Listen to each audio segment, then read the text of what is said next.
My name's Jimmy. And Into the Microcosm is on the air. My name's Jimmy. Into the Microcosm is on the air.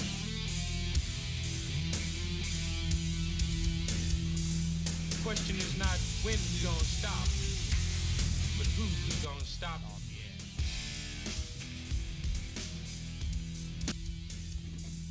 My name's Jimmy. Somehow, some way, you found it. Jimmy. Somehow, some way, you found it. Into the Microcosm is on the air.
My name's Jimmy. That's right. It's Sneakdog Saturday night. All right, man. Just getting it rolling here. It's an impromptu broadcast, of course. That's why it's called Sneakdog Saturday night. I'm kicking it here. It's like the weather has changed here instantaneously with the fall. Today's been a fall day, unquestionably windy, and also dry. Excuse me. Sorry about that. I got a cough. Coughing up some of this dry air. So we had a great show last night on TGIF and Friday, and it was a good one. Epic and I don't know if Epic's going to join me tonight. I think I sent him a message. I'll check in a minute and see, but I can. So why not? I had to close the window that I had open with the chat room open because I had the unmute button on and I couldn't find the window. So I heard it coming through on the broadcast, so I had to kill it. So I'll be over there in the chat room in a second. But tonight we are going to get into a little bit more of what we were talking about last night, only we didn't have enough time. And there's an aspect of it that I want to cover, and that is the robotics. And that's what I'm going to be talking about tonight is robotics. And I think I got my leg in the way here. Something's wrong with this. I think I knocked this lighting out of the way. Hang on. There we go. Anyway, that's a little bit too intense, but in any event, I knocked this lighting out when I was grabbing my coffee. So yeah, we're getting into the robotics. There's a whole bunch of shit going on in the world, news-wise, but I don't really want to get into any of it. Tomorrow I'm going to be on Monday at 3 Pacific on Revolution Radio, if you want to tune in for that. So first, before I get out of hand, before things get out of control, as they always do, let me open another window and get back to the chat over there to see if you guys are here. Stand by. My name's Jimmy. This is Into the Microcosm Sneakdog Saturday night. I'm sneak dogging in and dropping some knowledge. Now, I've just been wanting to do this for a while. I've done a small, I did a mini documentary a couple years ago on the rise of robots. So, I mean, the rise of the robots have risen. Let's put it that way. If you're expecting to see like a one that looks like a person, yeah, it's probably not going to be like that. What it's going to be, though, is it's going to be robots that have the ability to do just about anything that a human can do, only better. And that reminds me of a Bugs Bunny cartoon that I might try to find while I start running some of this video. So, hey, Peppy, it's good to see you. Nice to have you here. It's just me and you tonight, Peppy. So, raise your glass and chink on. Here, let me raise my glass. There you go. Toast to you, Peppy. I know you're making the rounds. I saw you over at Kev Baker's show the other day when I was cruising through Sneakdog style. No, I was cruising through. I saw you over there. So tonight is the killer robots. And don't forget, if you haven't subscribe, and then click that bell, and then you'll get notifications when we go on. And tonight, killer robots, the rise of the robotics that are going to change the face of humanity, like we were talking about last night. But some good radio going on today for some reason.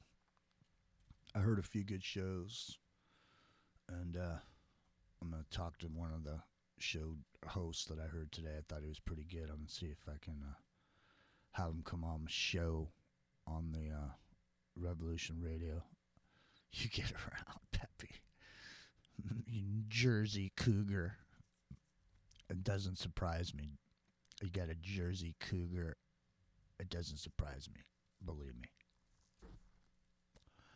Believe me. Nice. Yeah. Well, it's good that you feel better. I know you were, going through some changes for a minute, so it's always good to feel better. And I know that I feel a little bit better. I'm getting better all the time. I wish I could play that song, but see, if I play The Beatles, boom, banned worldwide. So after that show we did last night, I played Hypnotized by Fleetwood Mac, and it was the song, but it wasn't the actual Fleetwood Mac video, but Google detected it as a Fleetwood Mac video, and so it was it was restricted. It could not be seen or heard. It's like, remember that? Children will be seen and not heard.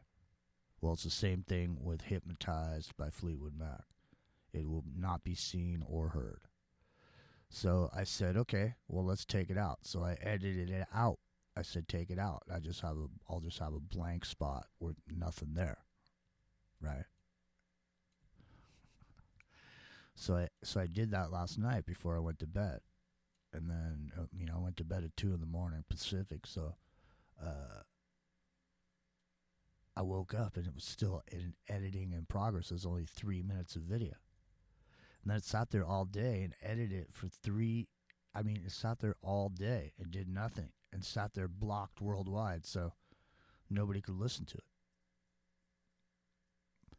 So, I go through this whole process, where I do this thing, but for whatever reason, every single time that I spontaneously feel like playing a certain song that just comes to mind for whatever reason, that song is always that. However much time there is on that song is what kills a brother. Every time. What's up, Big D? Yeah, man.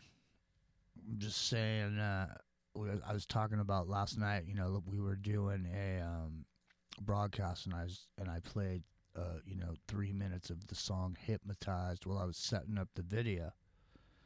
And because I played that piece, the whole thing got banned worldwide all day, so nobody could watch it. It was there, but it was banned. So so I had to rebroadcast. I just basically rebroadcasted it off of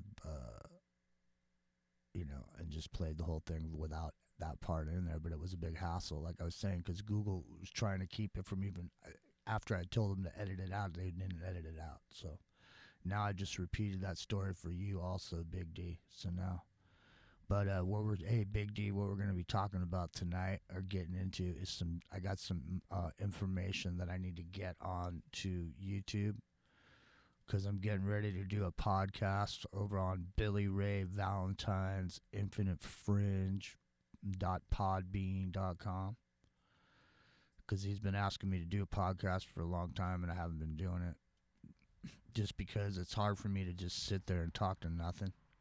I don't I don't just run around recording everything I say, recording myself or whatever. So most of the time, anytime I've ever said anything I've been on the air or have a reason to talk. So just talking for recording purposes, other than music or whatever, then I don't really do that. So I haven't been able to really get a podcast together, but I think tonight is going to be the night. So I'm getting ready.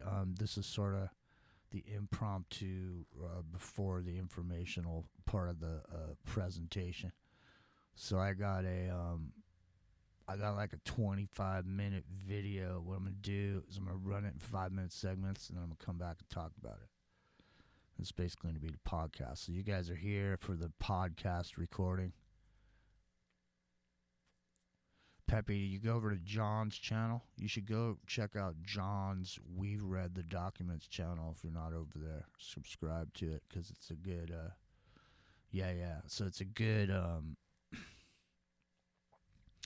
channel to go to. John gets into some good stuff, and we go over there quite a bit. Epic was just over there, did a show with John. So might be one you want to see or check out. Man, what's up with my light? It keeps sagging and dragging. Oh no. Is daylight savings time ending this weekend? Man. I'm telling you, it's so freezing cold. I got my cashmere overcoat on right now. My Italian cashmere overcoat. And I'm warm. And not only am I warm, but I'm soft at the same time. My name's Jimmy. I got a million of them, man. All right, so listen. Let me get this thing set up. So this video that we're going to be seeing right now, it's called The Dawn of Killer Robots. And this came from Motherboard.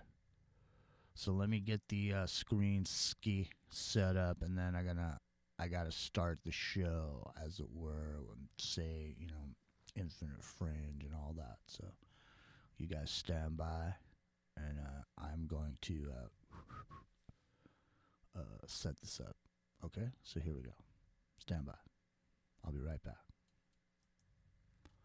All right. So now I'm over here, smaller, yet still prominent. And this is my pirate radio symbol, in case anybody tries to get smart and say I'm Skull and Bones or whatever. I'm not. I didn't go to I didn't go into Burger King. You know what they call a Big Mac? And they call it Le Big Mac. He's like, what do they call a Whopper? I don't know, man. I didn't go into Burger King. My name's Jimmy. I try to avoid going into Burger King whenever I can, just like John Travolta in Pulp Fiction. So the dawn of the killer robots. All right, here we come. Now I got the screen set, so you guys. Let's see here. Hold on. Let me make this bagger. There we go. There we go. Ba boom. Now we're talking.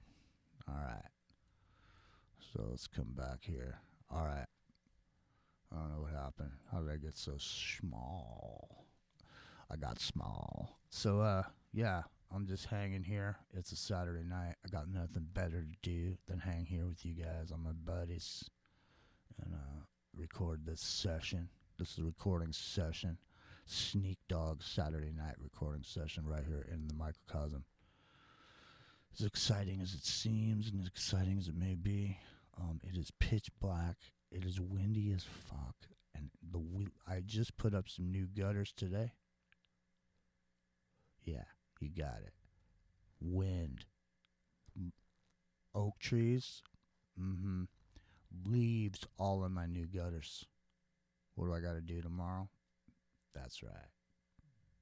I got to clean the gutters out. They haven't even been up for 24 hours. See how that is? See how that shit works, man?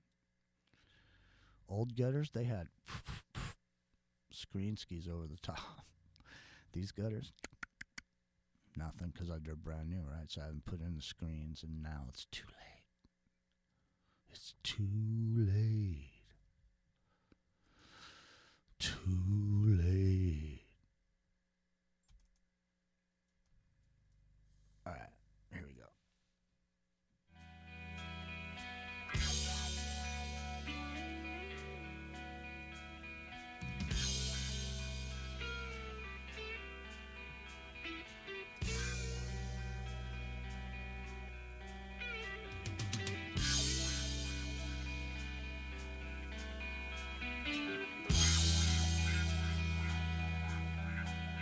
In this place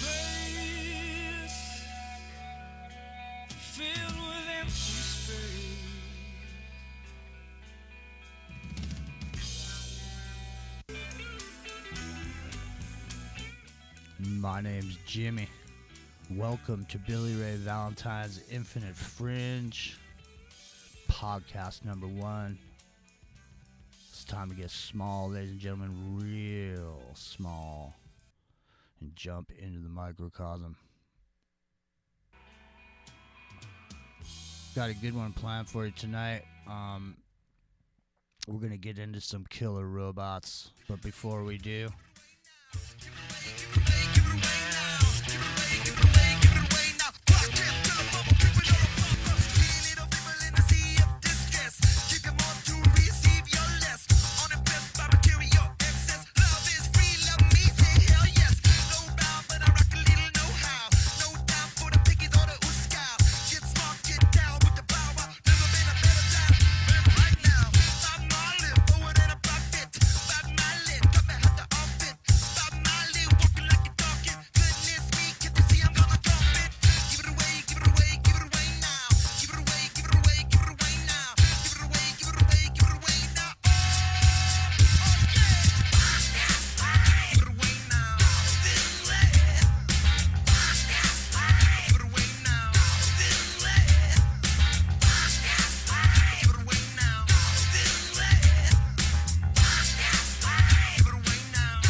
that's right. My name's Jimmy.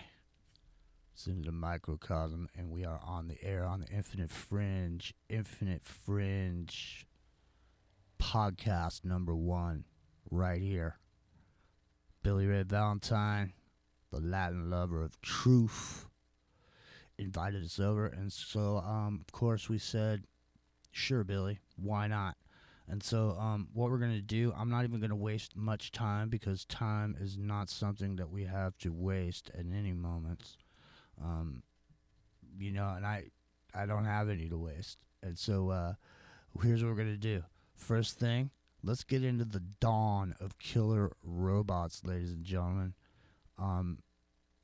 We're all up in it on the Infinite Fringe podcast network. Let's get it on.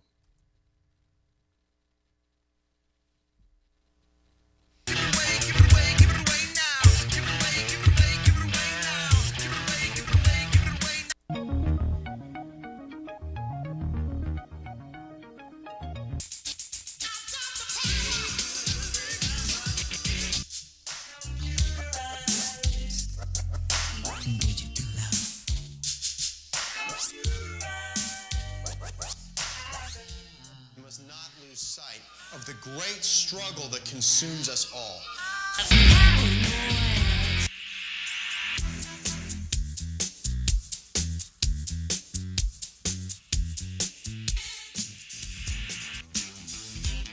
Ladies and gentlemen, the time has come for the Infinite Fringe. Technology grows faster than the wisdom.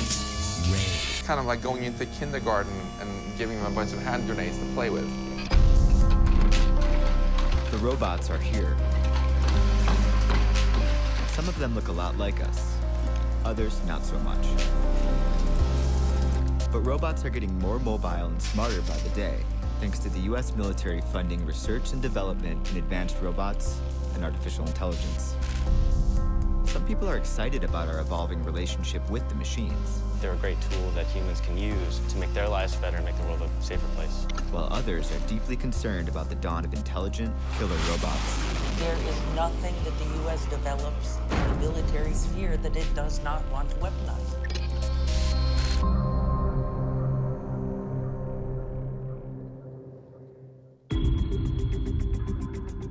Virginia Tech, the uncanny valley of robotics.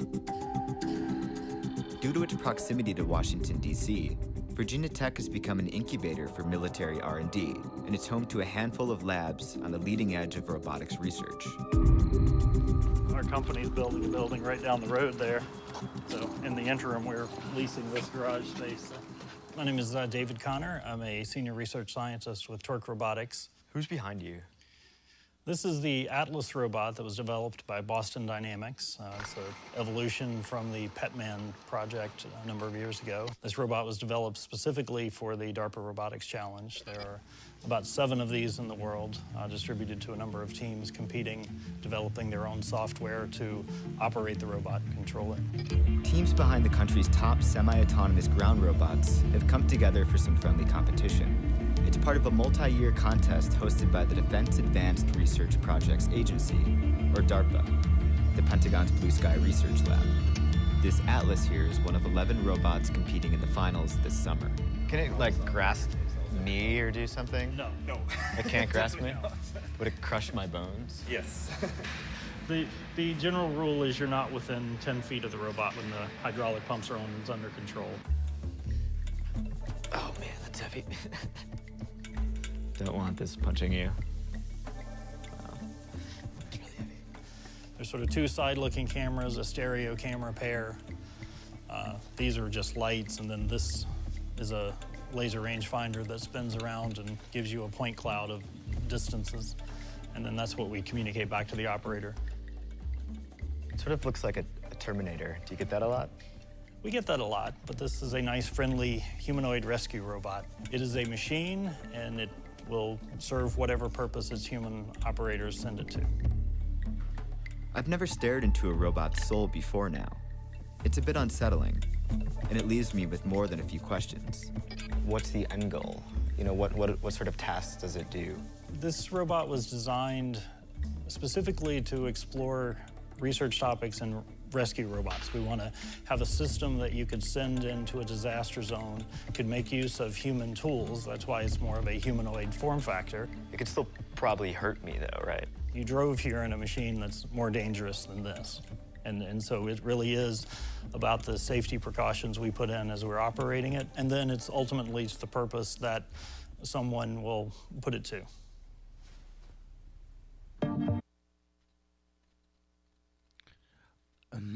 So that's how people don't have to cop to what happens to this thing after they make it. So we make the best rescue robot that we could possibly make.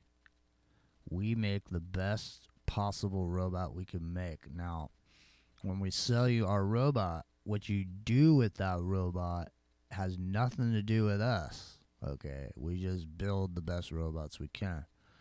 So I'm just saying, man, take a look at this thing and just imagine like a semi truck pulling up, the back door opening up, and 100 of these things getting out with one of these microwave sonic weapon built right in with facial recognition and all this, just coming to your neighborhood and just rounding everybody up and taking away your guns. There's nothing anybody's going to be able to do about it. These things are made out of Kevlar.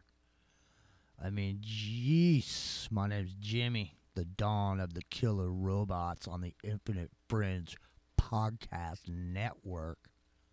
Podcast number 1. Meanwhile, across campus at the Trek Lab, we meet another robotics team gearing up for the DARPA challenge. How you doing? I'm Brian Latimer, and I'm one of the co-advisors for the Trek Lab. We do robotics and controls for robotic applications. The center of the lab here is the robot Escher. We have about 20 graduate students, undergraduate students working on this robot in all different aspects. So we've actually fabricated this robot here, and we have people working on the mechanical side as well as the software side, helping the robot see the world in front of it and manipulate real objects in the world, like door handles and chairs or valves or things like this. A lot of people do see this and they think of an artificially intelligent Terminator that's going to turn on everyone and bring about Skynet, and that's the end of humanity. The robot that we're developing is more Ha ha ha ha ha. that is doing actions that we don't want people to be involved with. Brian Latimer and the other Virginia Tech engineers competing in the DARPA challenge have seemingly the best intentions. They're building tools they hope will help humanity. DARPA and Google-owned Boston Dynamics, the company that manufactures Atlas robots, declined being interviewed on camera for this story. According to DARPA, Team Valor, which is developing all of the hardware and software for its Escher robot in-house, has received roughly $3.5 million in DARPA funding since the beginning of the challenge in 2012. Teams like the one from Torque Robotics, which are developing just the software for their Atlas robots, have each received upwards of $2.5 million from DARPA since the challenge began. And depending how the finals play out, both of the Virginia Tech robot teams stand to win one of 3 cash prizes, and of course, prestige. Prestige it is. I can't see what's going on. Here we go. Yeah, I'm gonna be in trouble here. Hang on. Hang tough. I gotta roll through this here for a second. Hopefully I can get through without any audio. My name's Jimmy. It's the Infinite Fringe Podcast Network. I'm avoiding being shut down on YouTube. There we go. Uh-oh. Hold on. There we go. Hang on. Here we go. But some critics are skeptical about DARPA's interest in robots like Atlas and Escher. This is part of the Nobel Prize. Oh, at the fancy dinner, these were on everybody's plate. Jody Williams won the Nobel Peace Prize in 1997 for her work in banning anti-personnel landmines. Nowadays, she's taking that same fight to stopping killer robots. I support the ban on killer robots. Do you? Yeah! Could you tell me about the campaign to stop killer robots? Sure.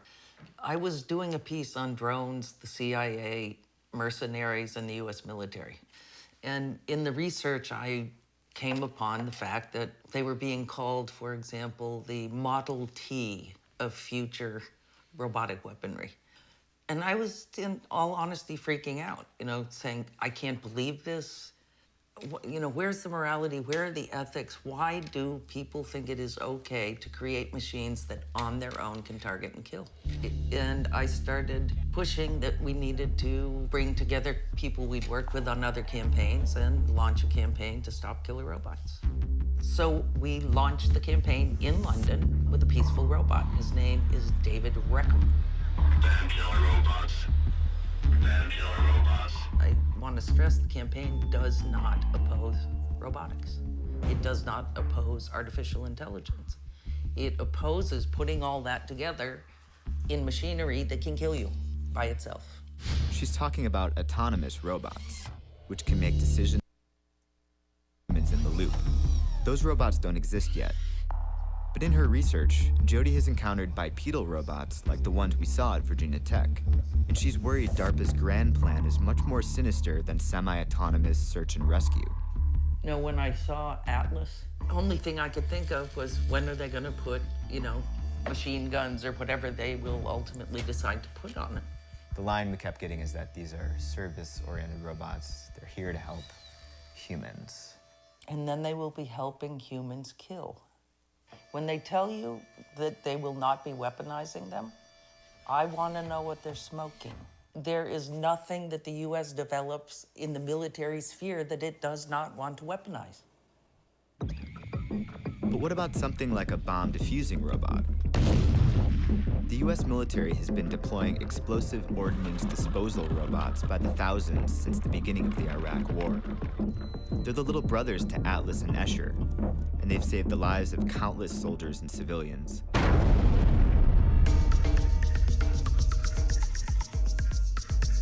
We get a crash course in bomb bots at Fort A.P. Hill, a U.S. Army training base in Southwest Virginia. So in the explosive ordnance disposal field, we're early adopters and saw the value in robotic platforms early. In the 1980s, we adopted our first set of robots.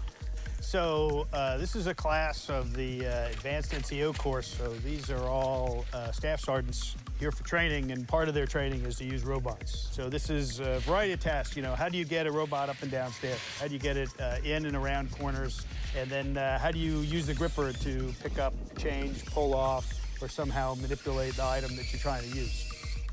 But not using Xbox controllers, right? Absolutely, yes. I don't claim credit for it, but it was one of those conversations that we had one time with field reps, and we said, hey, you know, we already have a whole class of young men and women that are certified to use this. So wouldn't it be great if we could have a controller that did that? And so that is the controller that comes with that robot, because the soldiers are already well versed in using them. So apparently there's a robot over here that's opening a car door. The folks over here are operating it. So the controller for these killer robots are PlayStation controllers, because we have a whole generation of guys that have already been trained. That's what he just said. Mine's Jimmy.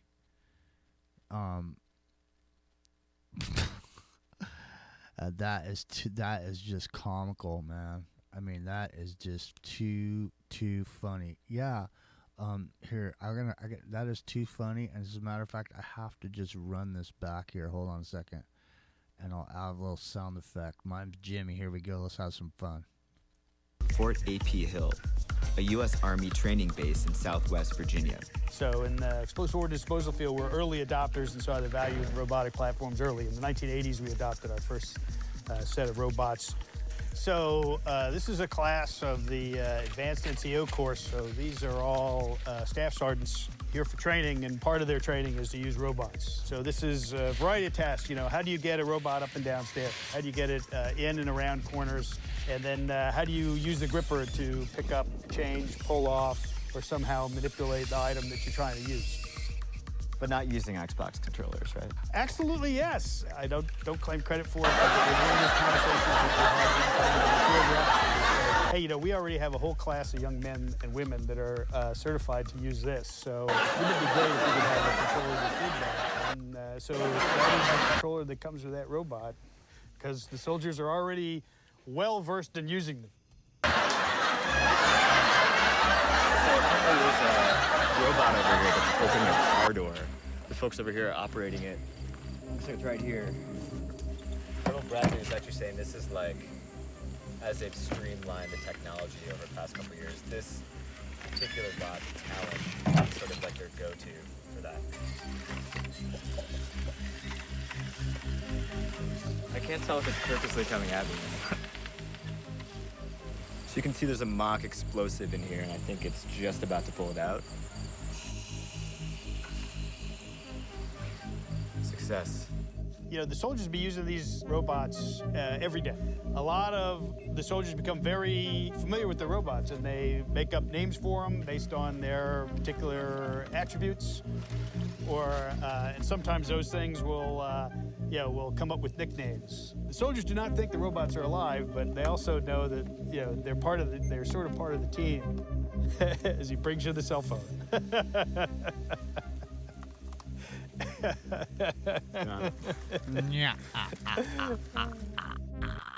He brought you your cell phone. Uh-oh, we got troubles on the horizon. Stop that right away. Sorry about that.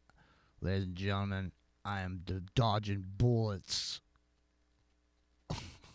in the dark Santa Cruz Mountains on the 28th day of September. And we are getting into killer robots while the Google is trying to sneak in a commercial on me so they can ban me worldwide. Don't worry, man. I got your back, ladies and gentlemen. And I quieted that mess before it was too late. You know how many times I've been banned worldwide? Yeah, well, ask Billy Ray Valentine from the Infinite Friends. You can find him on True Frequency Radio, 4 o'clock Pacific on Sundays. Sometimes I'm hanging on the couch. Sometimes I'm not. But tonight, I'm not hanging on the couch, and we are getting into some of these robotics. Some of these dangerous, killer robots that'll come into your house. Like Alex Jones used to say. You don't want these things coming in your house. Trust me. Here we go. Sometime soon. What else the military has done to these platforms. they've weaponized them.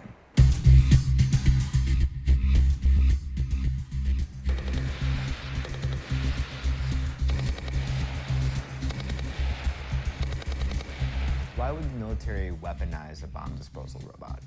Because they can. That's an example of, when they say to you, we won't weaponize the Atlas. Well, if they're weaponizing a robot, you did do good service in disposing of bombs, so U.S. military will not die. Wasn't that enough? Does this confirm Jody's fear that all military machines are inevitably outfitted to kill? The drones just sort of spun themselves out. They started out being surveillance equipment, and then somebody, figured out that if you put a couple of Hellfire missiles on them, you could whack people. Drones are arguably the most recognizable and controversial of today's high-tech military gear. To understand what happens when we weaponize semi-autonomous machines like drones, we meet the Rahman family, the alleged victims of a drone strike in Pakistan.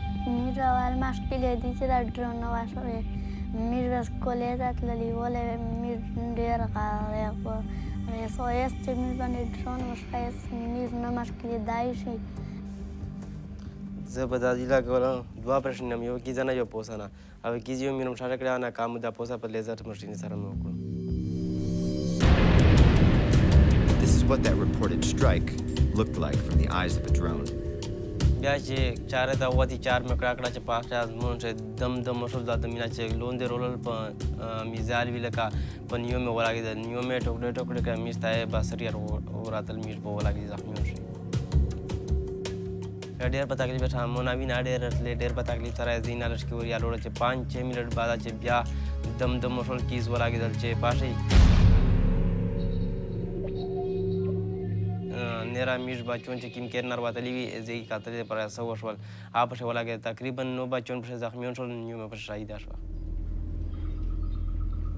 According to the Bureau of Investigative Journalism, drones have killed between 2,400 and 3,900 people in Pakistan since 2004. By the Bureau's tally, at least 400 of those victims were innocent civilians.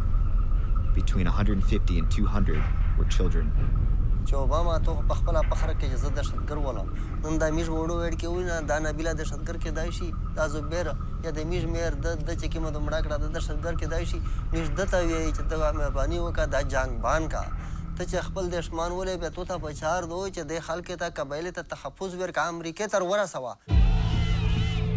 Rafiq's belief that tension throughout the Middle East over the U.S. drone program is being used by militants as a recruiting tool is shared by some of those on the other side of the computer screen.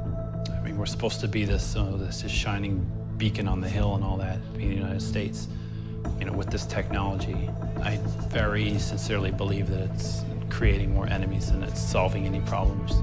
And the precedents that we're setting is disastrous. Adam worked for a U.S. military contractor.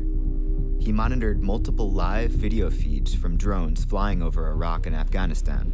I'm not necessarily proud of, my participation in the drone program. 8 hours a day, 7 days a week. I would sit in front of monitors and monitor up to 16 drone feeds at once, and I would report significant activity. But all we could see, from where our vantage point, and that's all that the approving authority could see, was heat signatures that were suspicious or were running around or whatever. And then it would take them out, sometimes hitting the target, sometimes not. Sometimes, taking out a quarter of a city block.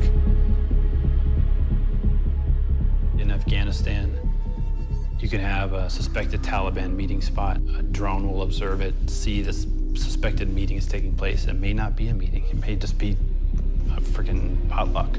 Hellfire is launched, takes out, 20, 30 people in that village. You could take out a whole generation, in that small village. And then think about those adults or those people that are left remaining, and what would their opinion of the United States be? Reciprocity in war is something that we never think about. If you attack somebody, in theory, they should have the means of responding. A drone makes that impossible. Nobody can surrender. Why do you think all of the terrorist organizations are having no trouble recruiting? Understandably. And we're not even supposed to say that, right? We're not supposed to understand why people in Pakistan might hate US drones, and by extension, the country that is using them. But others, like Christine Fair, a military affairs expert at Georgetown, think we have no option but to use drones in modern warfare. I know people who live in South and North Waziristan who are incredibly pro-drone. In fact, they are so pro-drone that they call drones ababil. So in the Quran, there's a surah called Surah Al-Fi, which means the elephant passage. And in this passage, the Quran describes an invader who brought an army of elephants to attack the Kaaba in Mecca. And the ababil are these little swallows that dropped black stones upon the elephants to repel them. Because they say drones are the only things that are taking out the terrorists. That their options are to do nothing, or when the Pakistani military feels like it, to come in and conduct gross airstrikes, which have displaced millions of people. So there's a cost to not doing drone strikes as well. To me, the opposition to the drones, it's a very dangerous form of Ludditism, for which I have very little tolerance, just focusing on the military aspects of removing a target. This is the most humane way, because if you fire a missile from an F-16, from a helicopter gunship, from an AC-130, you take out cities, you take out villages, you take out wedding parties. Now, every once in a while, a kid will run into a frame. There's nothing you can do about that. But the question then has to be asked, since we can do this with the drone, why is it humane to use any other weapon system? The desire to ignore blowback, from the drones is ridiculous. And when we move beyond that to fully autonomous killers that can go out on their own and fly around for however long they can fly around and target things, how would you feel? The X-47B, which is a high-tech plane that can take off and land on its own, was unveiled and test flown. At the discussions in Geneva, though, they were talking about it, that at this point it would not be used in a fully autonomous fashion because of the pressure and the directive from the military saying that they cannot develop fully autonomous weapons. If the inevitable happens, then of course that. All right, here we go. My name's Jimmy. I am trying to avoid the noid. I think I can get away with this at least for a second, man. I lost my channel here. Here we go. Hang on. There we go. Yeah, that's some ad running, and I just happens, then of course that thing will be used fully autonomously. Of course. All right, I'm gonna stop it right here for a minute. Of course, this is a serious business, and there is no doubt that this is gonna happen. My name's Jimmy, Symphony Fringe Podcast Network recording session right here live on my YouTube channel, and you can find that over at Into the Microcosm with WITH Jimmy Jean. If you want to get through me, give me an email, 41jimmyjean@gmail.com. The number 4, the number 1, jimmyjean@gmail.com. Jimmy, JIMMY, Jean, gmail.com. I am the god of hellfire, and I bring you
robotic platforms kill things without having a human pilot. Now, do I feel uncomfortable about that? Yes, I do, actually. The X-47B is a prototype that can take off and land on its own. So while it won't ever fly missions independently, it is representative of a new era of autonomy in military robotics. When we talk about that precedent that the drone seems to have set, how is that going to...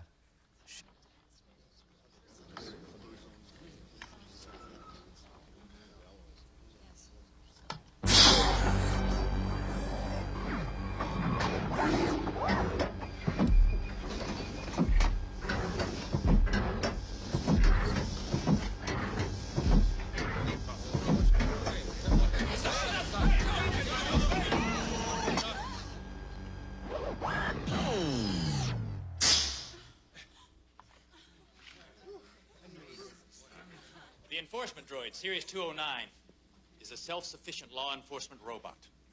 209 is currently programmed for urban pacification, but that is only the beginning. After a successful tour of duty in old Detroit, we can expect 209 to become the hot military product for the next decade. Dr. McNamara. We'll need an arrest subject. Mr. Kinney. Yes, sir. Would you come up and give us a hand, please? Yes, sir. Mr. Kinney is going to help us simulate a typical arrest and disarming procedure. Mr. Kinney, use your gun in a threatening manner. Point it at Ed 209. Yes, sir.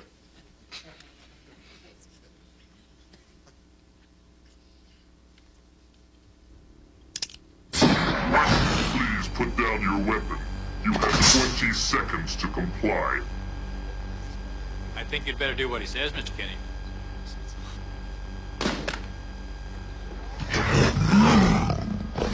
You now have 15 seconds to comply. You are in direct violation of Penal Code 113, Section 9. You now have 5 seconds to comply. 4, 3, 2, 1. I am now authorized to use physical force.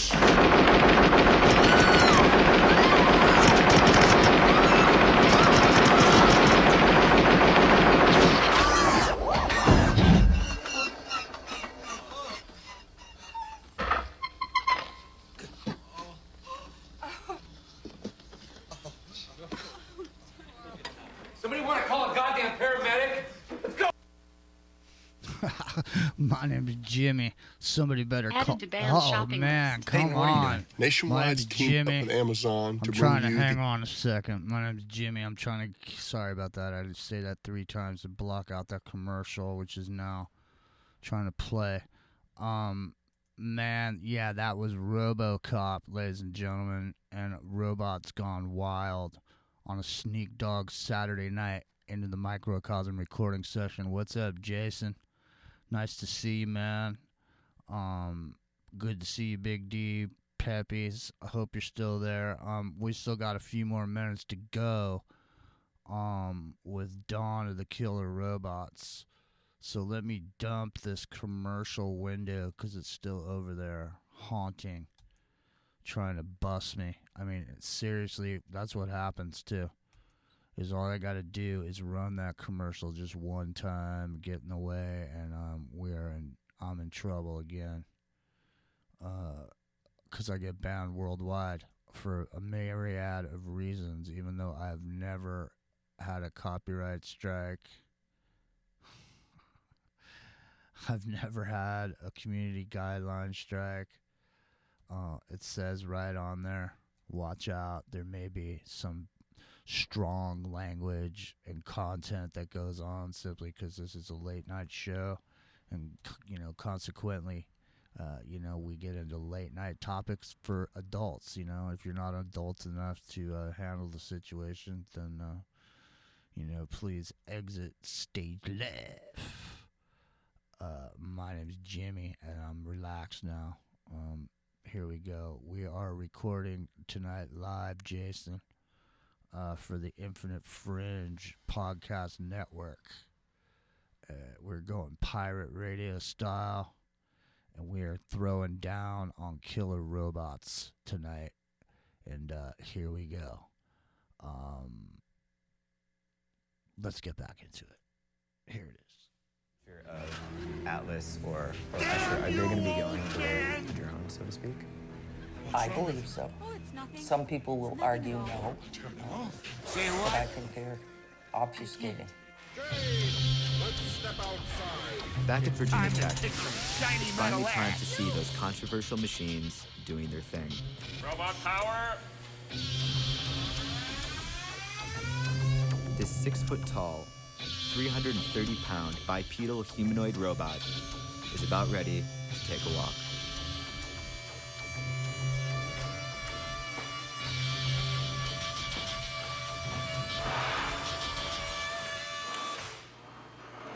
And there you have it. So I'm not quite sure what the problem with the initial walk was, so you got your robot fail video. It's really cool when it works, and it's frustrating when you have issues. But it worked in the practice this morning. We'll get it to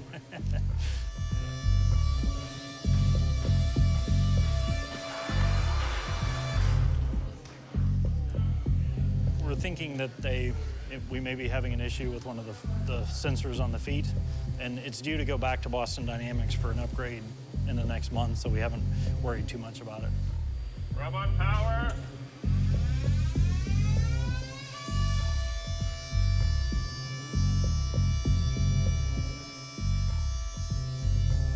Atlas eventually gets moving, albeit very, very slowly, almost agonizingly so.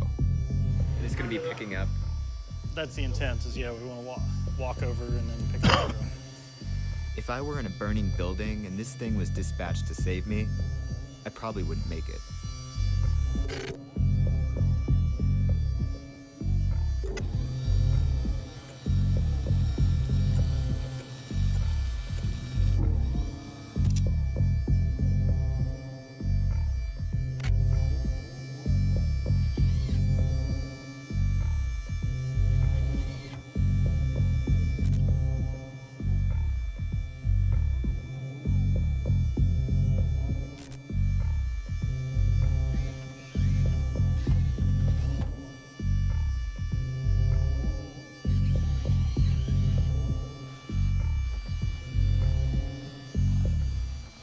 Yeah, you're right, Jason.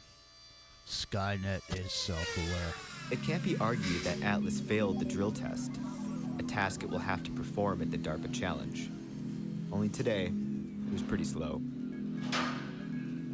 Okay, but what about Escher? Exactly. I have to say, first contact with Escher, aka Thor, is pretty thrilling. So what's the coolest trick this robot can do? Some of the neat things that we can make it do are stand up on one foot, push it around. And what's neat about this is Thor right now is... Yeah, Jason, you're 100% correct, Amundo, dude. That's exactly right. And you know what? Fitbit is going to be a way, it's going to be an identification, track and trace, for sure. Here, we only got a few more minutes left of this video, but I'm going to show you guys this new Boston Dynamics video that is the culmination of everything we're seeing right now. This is what I'm going to show you the one that they have now, if you haven't seen it. Okay, here we go. Basically moving around as if his eyes are shut. But Thor's reaction time is so quick that he's able to stay standing.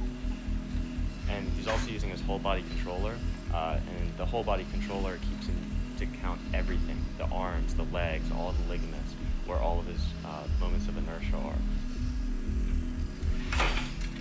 Is that too hard? That was a little bit too hard. I think I hit it a little too hard. Escher manages some impressive stuff. We try to make the robot be able to do things that humans can do, like stepping up on blocks or stepping on rubble, having that rubble shift underneath his feet. And if people are able to do it, we should be able to make our robot be able to do it as well. And so that's what we've been doing as we test. And since it graced the pebble bed so easily, we decided to put something a bit more real world in its path.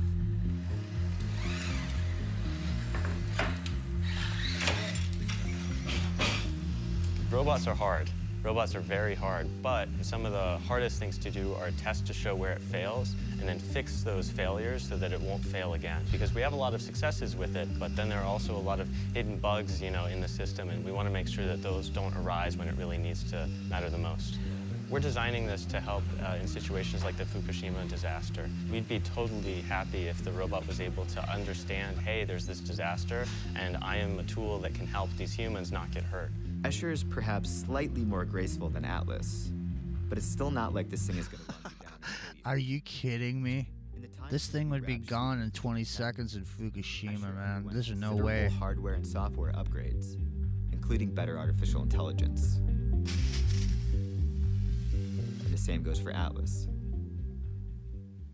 To get some perspective on the state of robot intelligence, we met up with Max Tegmark, a physics professor at MIT. People's imagination is so limited, you know?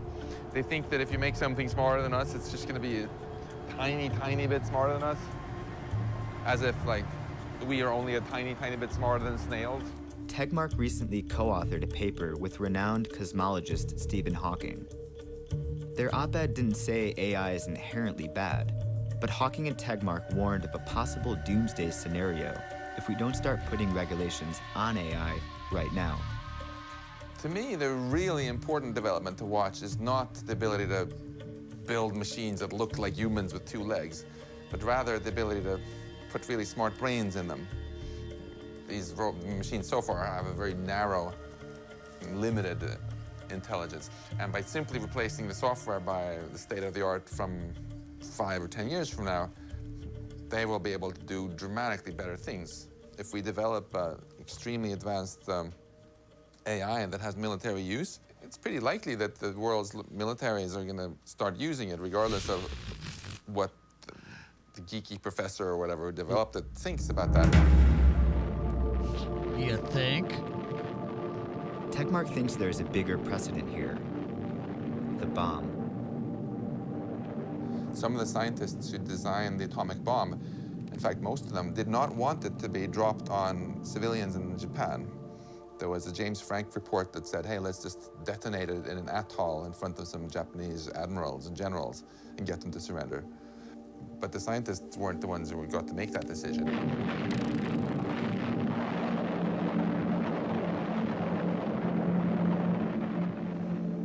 So could robotics be heading down the same path if we're not careful enough?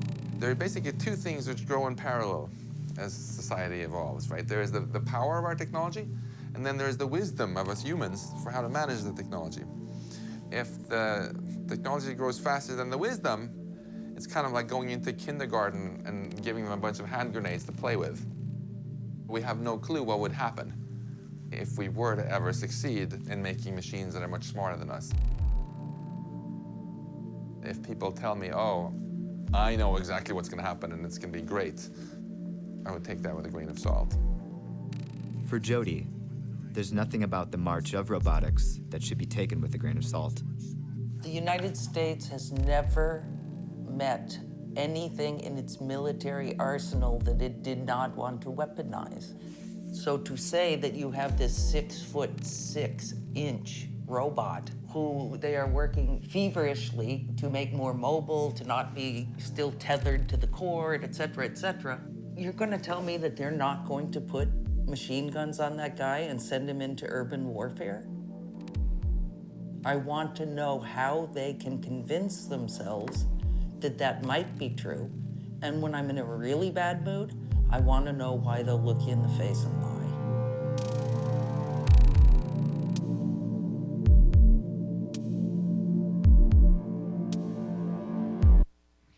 My name's Jimmy. Why will they look you in the face and lie?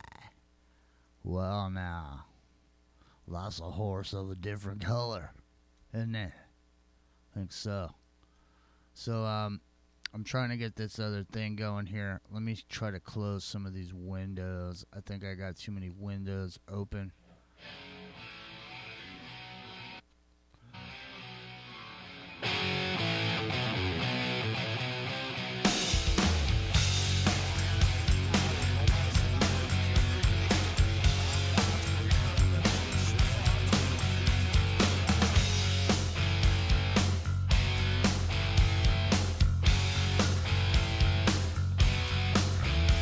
Every time I move, the step I make, you know I just can't seem to take.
I feel this way. I stand alone today. I say I stand alone today. Don't ask me why. So that was some Jackal. Ladies and gentlemen, right here. My name's Jimmy. It's Infinite Fringe Podcast Network. I am getting down because if you don't get down, you can't be around on the Infinite Fringe Network. And that's why I'm here. Check it out now. Now I say, it's high time we put an end to this plague. Robocop 2 will seek out every laboratory, every dealer, and rid our city of mutants.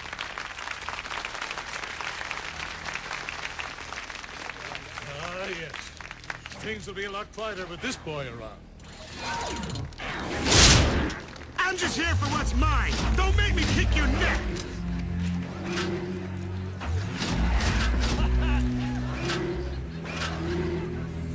Damn you, old man! What's wrong with him? Oh, it's nothing. It's nothing at all. Turn him off. Say what? I can't. Jane, let's step outside. It's time to kick some shiny metal ass. You! Get out of here! You're obsolete! That thing is a killer. It's not even harmed. It's harmless. It's a killer and I saw it. Up yours, bimbo. Yes! In your face, Gandhi! Ow! No! No!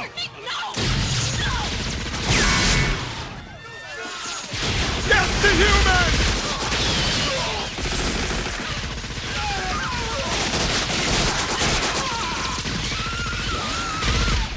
Ow! Ow! Ow! Take this! Behave yourselves! Come on, you wimp!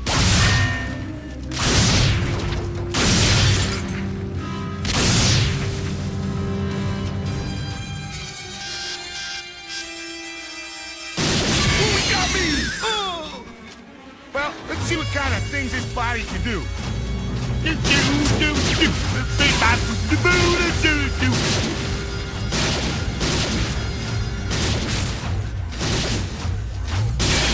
We're gonna kick it.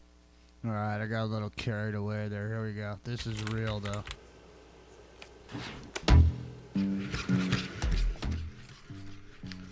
So this is Spot. This is the one that's going to come in your house and reach you out, send you out into the street. Yeah, exactly.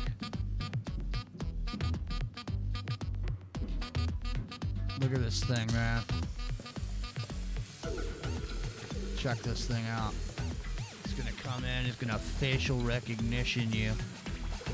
It's gonna say, I have acquired the target.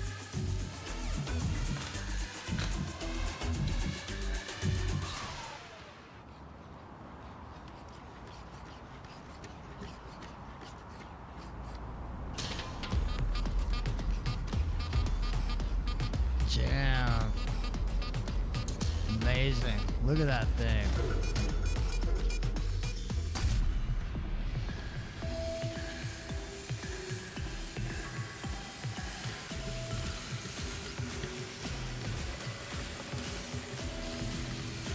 Damn. Look at that thing.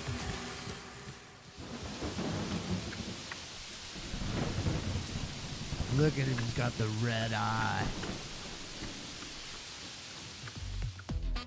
Yeah, Kenny, Boston Dynamics. Look at him, Kenny. Oh, shit. That is wild, man. It's evil, man.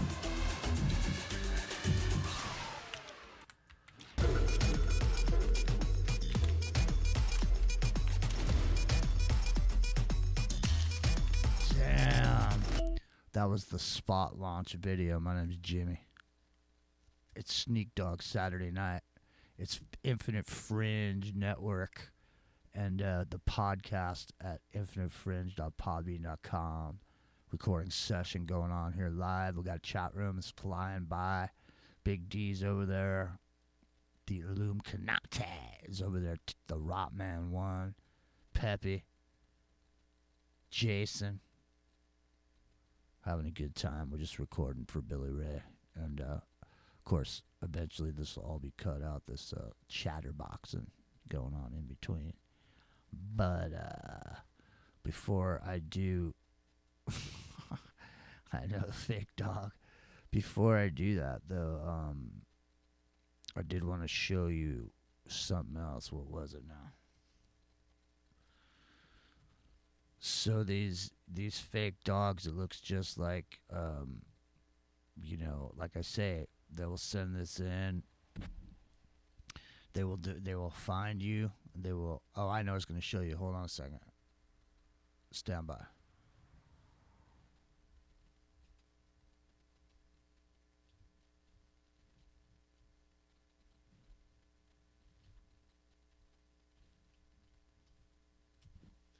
So what I'm going to show you now is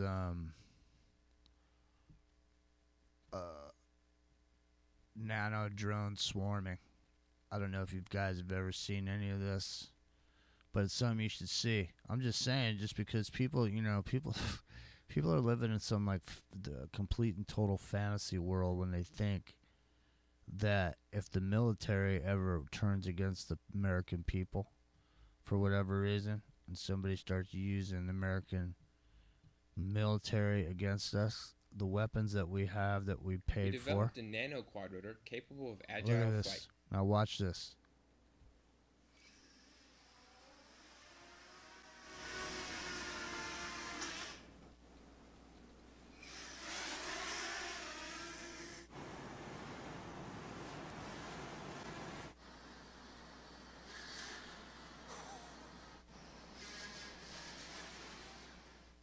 Multiple vehicles can fly as a formation.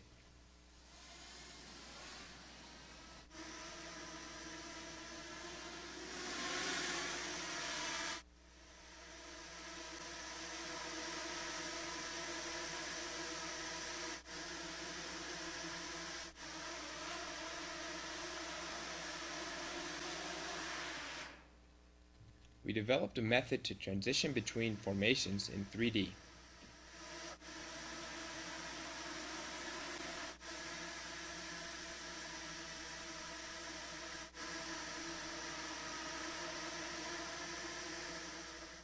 The team can also navigate in environments with obstacles.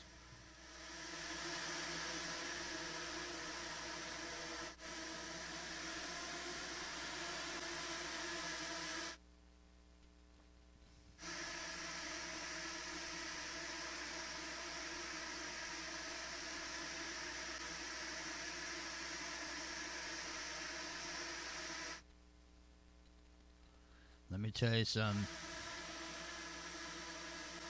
Hey, let me just say this. Look, flight.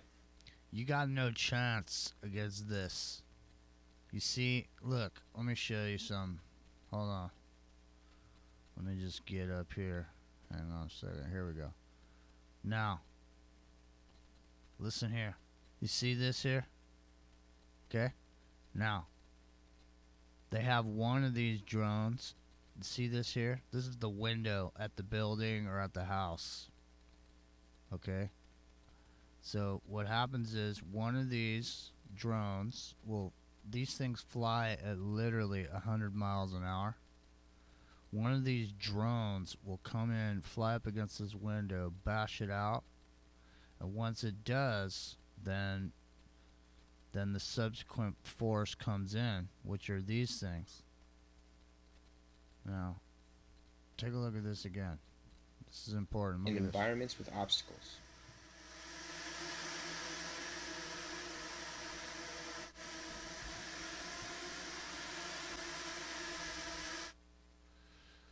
Now watch this here.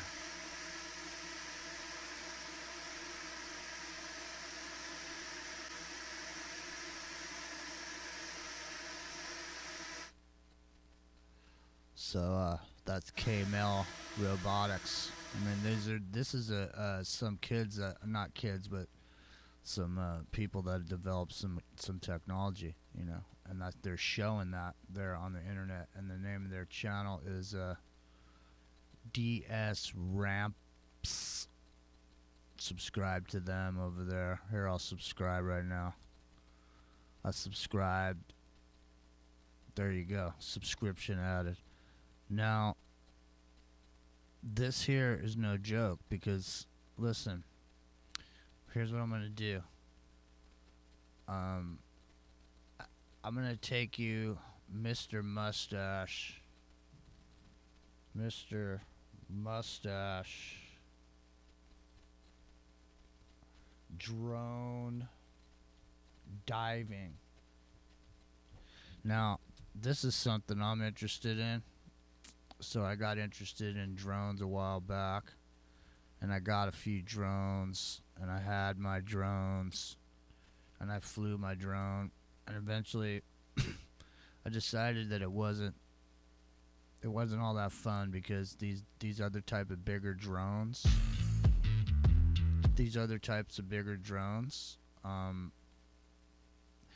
they're basically computer controlled, so you don't have to do anything. You can basically, if you got your phone, you can just pull up Google GPS system. You can see the area that you are, and you can plot a route out with your finger on the screen. And your drone basically takes off, flies by itself, and then comes back. You know, you can shoot video. I had 4K cameras on there, but it just wasn't that fun, you know. You're not doing anything. You're not flying anything. So the next thing that you can do is what's called FPV. You know, first-person view, where you have these high-speed drones, similar to the ones that were in that last video. And then basically what you do is you fly that drone at 100 miles an hour while you're wearing it with 4K cameras, that you're wearing a virtual reality helmet basically, and you're seeing yourself through the drone zone. So you're seeing FPV, first person view of that. So let's get into some Mr. Mustache is somebody you should check out. His name is Mr. Steele. Here we go. I know you.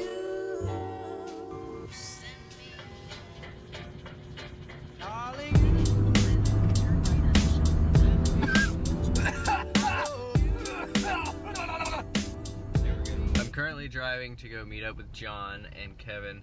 I'm late as crap. I wanted to put some new motors on my quad and put a new receiver in it. And so yeah, I haven't really done much today other than eat this, which is a smoothie. It's a vegan. And John and Kevin are pissed because I'm late.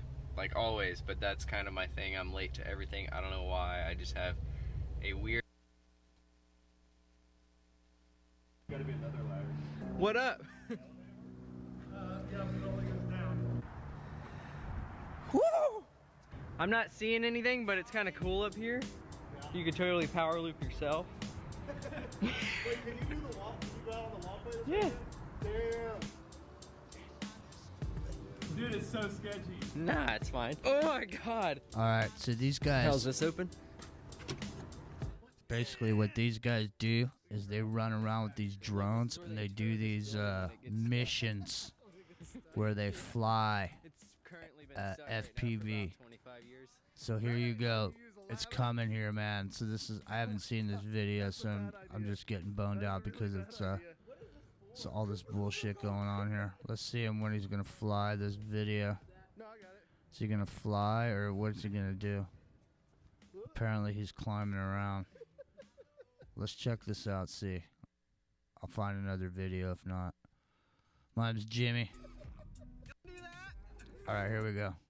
So he's these guys usually get caught or get chased out and stuff. This was something that I was planning on doing, so and if I can't get this one going, we'll do something else, man. This is embarrassing. Here we go.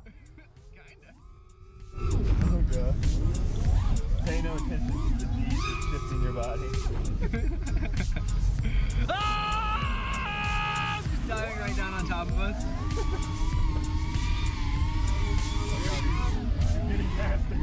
Oh God, what fell on me? Something fell on my leg. Ah, something's giving me anxiety on my leg. Oh, that villain though! That villain though! Oh, Black Bolt! Oh God, what are you doing? Don't do that! All right, enough is enough. But so here we go. I'm gonna show you guys inside the first world drone race. Now this is becoming a sport.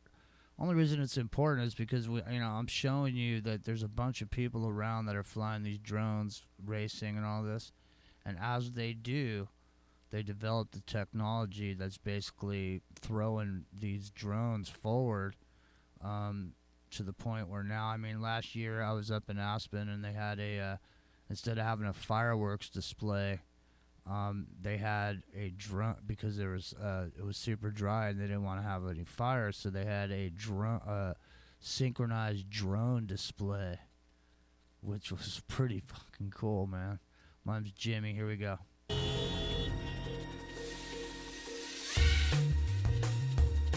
So the prize pool is $1 million.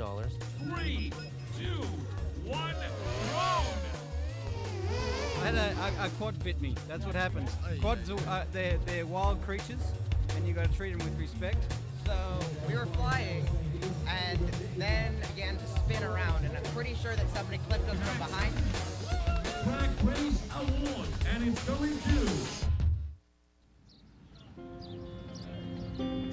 The World Drone Prix in Dubai is by far the biggest race meet yet. The total kitty is $1 million, with the winning team laying claim to 250,000, all stumped up by the United Arab Emirates. Prize money for races is normally at least 10 times less than this. So $1 million, that's just unheard of. So this is a massive step up. Massive step up. A big purse will bring out the best pilots and the best competition, and that's a lot of what we try and seek out. I race, I live for this. Excited to be here, excited to race some of the top people in the world, and excited to be in the team with some of the best pilots in the world. 32 teams of 5 were invited to race and put up free of charge. Dozens more joined them off their own backs. Teams have travelled from every corner of the world, not just for the prize money, but for the track. We have four pilots that will take off from these start pods. We do have electronic gates that track all the movements of the quads, but we wanted to set these up because, of course, sometimes when you hit them, you'll see some spectacular crashes. The drones will have to keep right on the spine of the track. If they go to the left or the right, they'll be getting penalties. We're trying to promote innovation, creativity, to push people to have aircraft that fly longer, that fly faster, that have more reliability with the motors and the propellers, to push the industry in general. Having it be entertainment is a huge plus. It's just cherry on the top. Compared to commercial quadcopters built for photography, these drones are much smaller and lighter. Made to race at up to 100 miles an hour, they're custom-made, stripped down for speed, agility, and endurance. It's a growing community of tech-loving thrill-seekers, young and old, some with jobs, some with kids, some are still in school. I've been in the hobby, in the flying mini-pods for like a year and a few months, maybe. Fly, build, set up, everything. But for most of them, it's more than just a hobby. Nice lines, Tommy, nice lines. This has got real potential to get big. And I like to see this very similar to the Bill Gates people in the 1970s in Silicon Valley and all that sort of, all those guys. These just a bunch of nerds that are playing around. No one really understands what they're doing, but these people that are doing this understand what the future is. For others here, it's an opportunity to grow their business amongst their peers. Paul Kellett, or PK as he's known in quadcopter circles, runs DroneX Labs. As well as running the team, his main business is selling drones. A year and a half ago, there was a dozen decent frames. Now there's 40 decent frames. The word is that we're looking at a $4 billion industry by 2020. After a full day of qualifying, it's time for the semi-finals.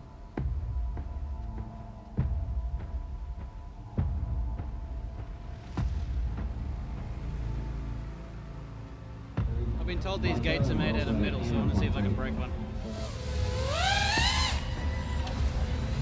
It's completely gone. There's a problem with the station. He flew blind. Going down here, the screen just went to snow, basically. It just jumbled mess. Ran into something. I mean, it's just flat. You're just looking at squiggly lines. I mean, that's it. As if the course wasn't tough enough, many also have to battle the new course's technical problems. For some pilots, the race is over. One pilot going through is 15-year-old Luke Bannister.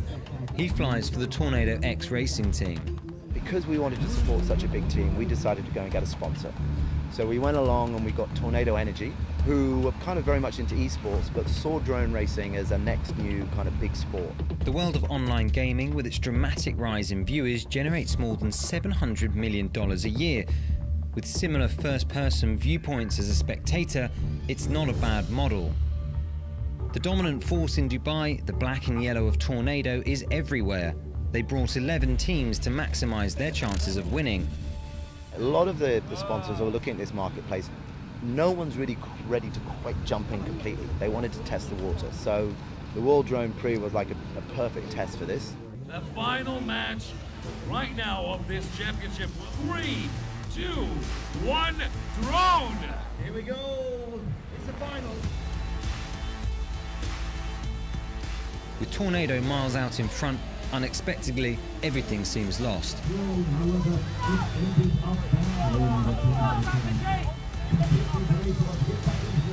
Final is marred by more technical obstacles. Even the officials aren't sure who's won. The track race award, and it's going to Tornado X Planes Banny UK. Despite the chaos, Tornado's Luke Bannister comes through to take the trophy.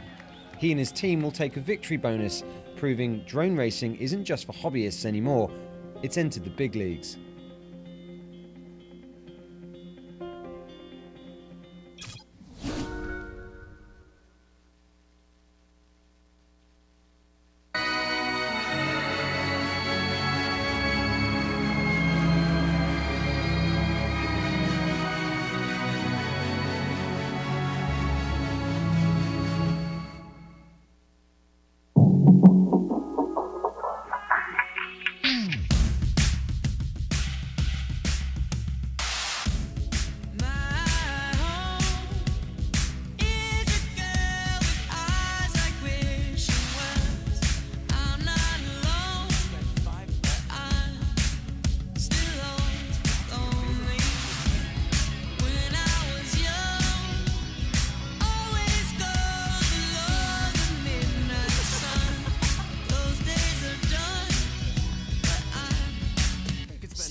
My name's Jimmy. That's right, it's into the microcosm.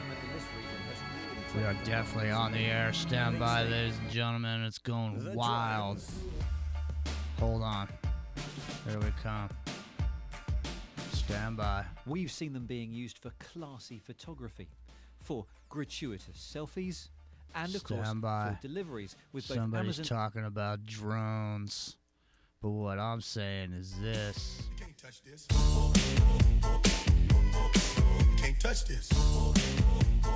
My music hits me so hard, makes me say, oh my Lord, thank you for blessing me. What a mind to rhyme and to hype me. It feels good when you know you're down. A super dope homeboy from the Oak Town, and I'm known as such. And this is a beat you can't touch.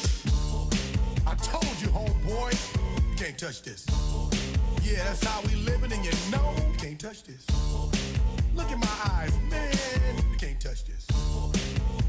Yo, let me bust the funky lyrics. Fresh new kicks and bands, you got it like that. Now you know you wanna dance, so move out of your seat and get a fire girl and catch this beat while it's rolling. Hold on, pump a little bit and let her know it's going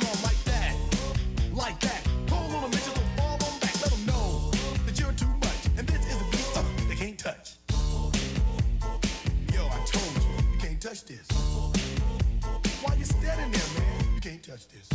Yo, sound the bell. School is in, sucker. You can't touch this. Give me a song or rhythm, making them sweat. That's what I'm giving them now.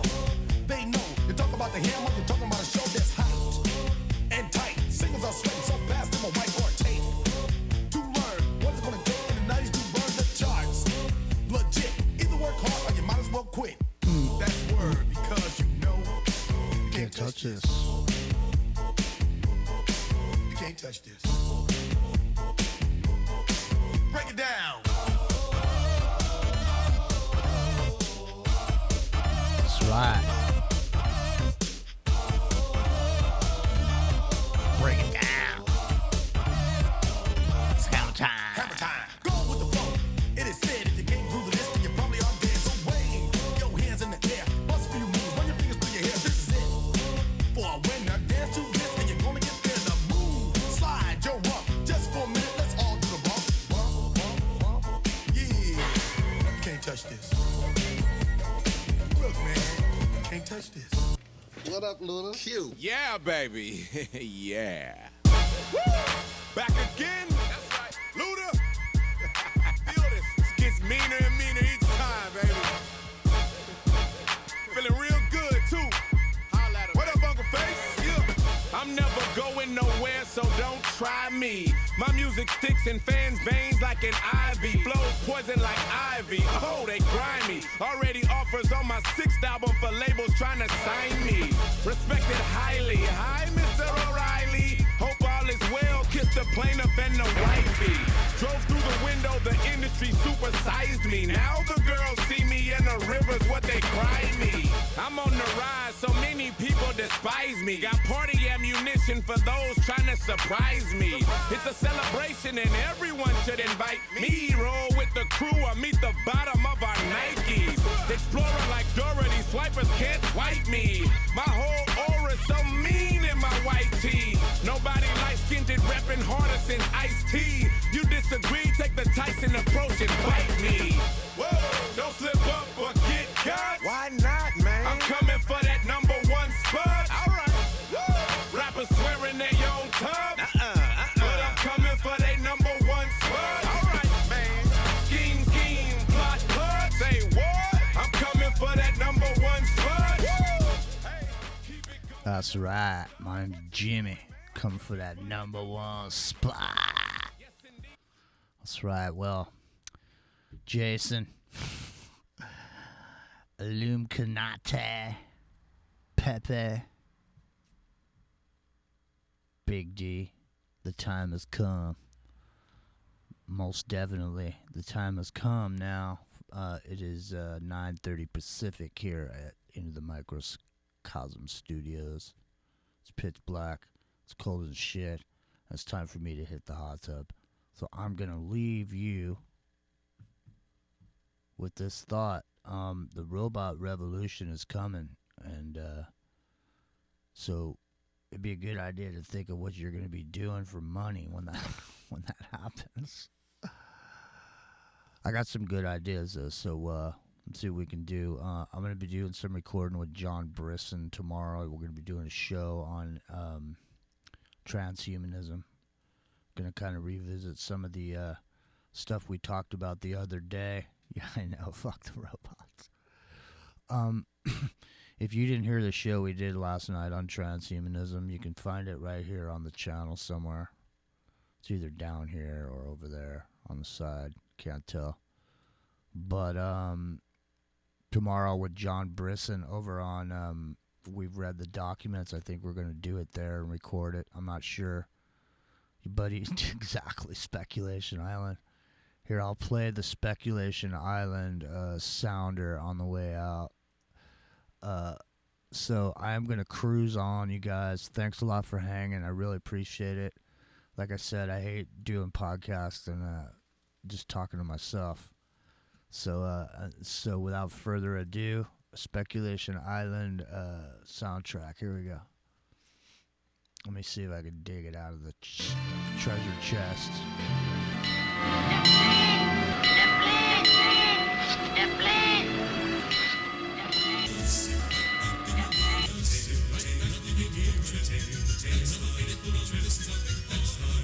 The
Paralyzed, see the paranormal, paratruths, summoned by the grandmaster as he prepares to loose. Temple doors open up, smoke billows out. Now you're hoping what for mercy, get your soul billowed out from another hood. You ain't really fucking with the brotherhood.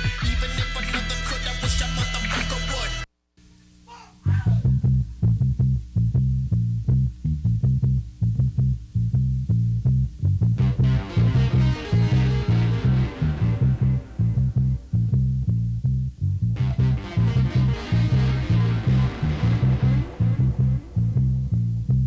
People moving out, people moving in. Why?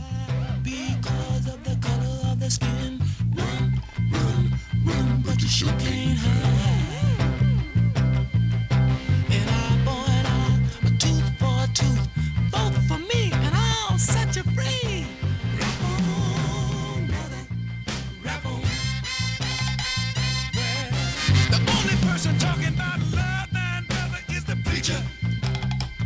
And it seems nobody's interested in learning but the teacher. Segregation, determination, demonstration, integration, aggravation, humiliation, obligation to our nation.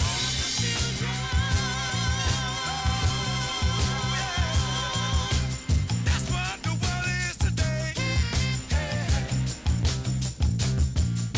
The sale of pills are at an all-time high. Young folks walking around with their heads in the sky. Cities aflame in the summertime. The beat goes on.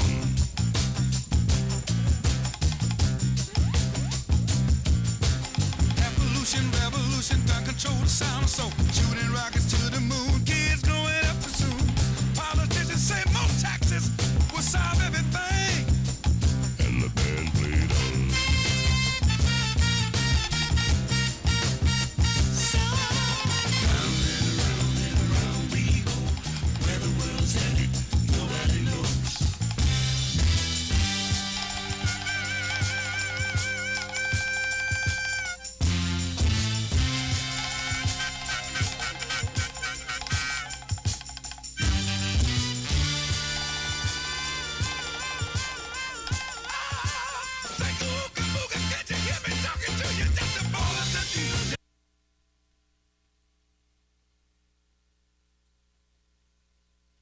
Whoa, oh, mercy, mercy me.